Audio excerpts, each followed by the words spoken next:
Have you ever wondered how to create a classroom environment where every student feels supported, engaged, and ready to learn? As an educator, I've faced challenges ranging from students arriving unprepared or skipping case study readings to hesitating to ask foundational questions they thought others around them might find too basic.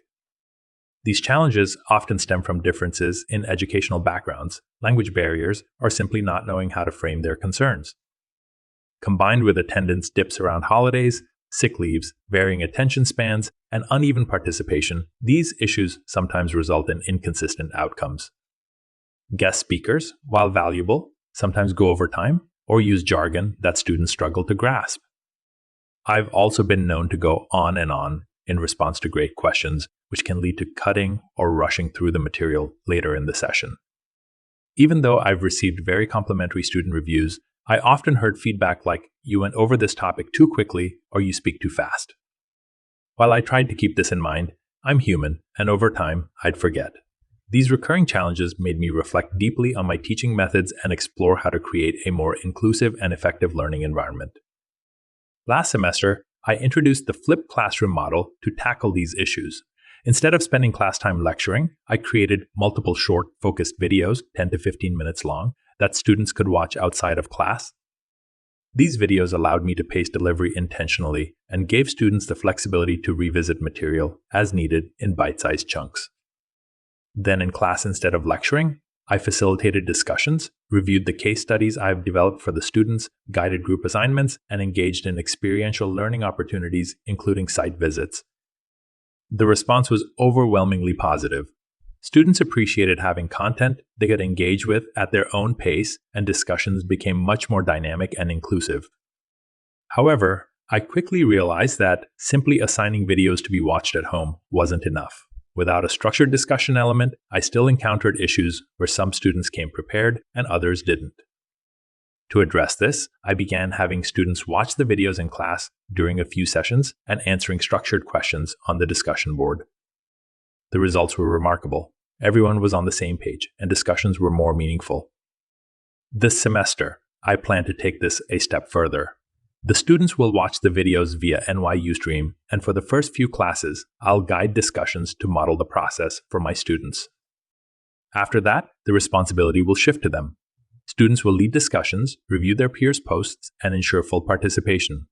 This approach helps students develop critical public speaking and presentation skills while fostering inclusivity and diverse perspectives. It also prepares them for class presentations and other collaborative tasks. The videos I create align with the course's objectives. Once I finalize the script, I craft the videos using tools like play.ht for AI voice, which I also used for this video, Camtasia for editing, and Adobe Stock Photos and Adobe Firefly for visual content.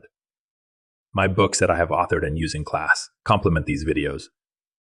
The videos are released after each class and not in advance, so I don't overwhelm them with content. By pairing the videos with discussions, weekly quizzes, and assessments at various stages, I've created a feedback loop that ensures consistent engagement. Peer reviews have become a key part of the learning process. Students grade each other's presentations using rubrics I've created, while I retain the final say on their grades.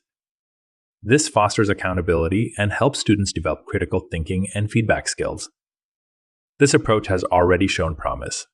Students who were hesitating to participate started engaging more actively, and the group presentations helped the students gain confidence as public speakers and collaborators.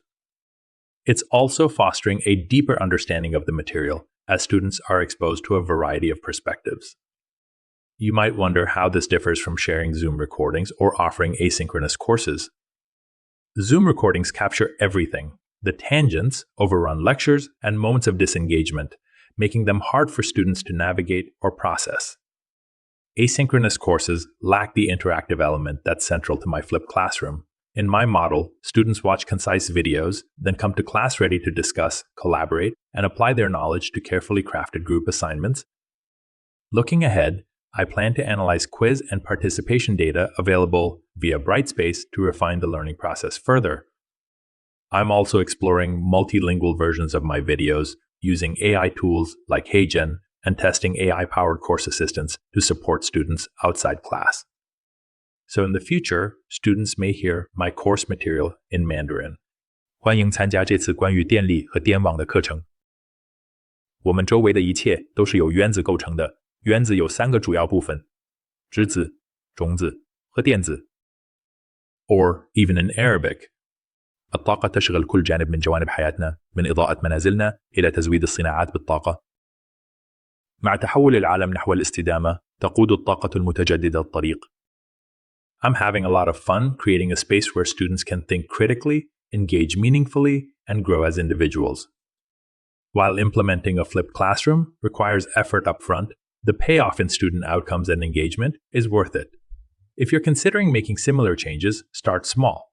Use the tools at your disposal, iterate, and get ready to experiment. The transformation this brings to your teaching and your students' learning is truly rewarding.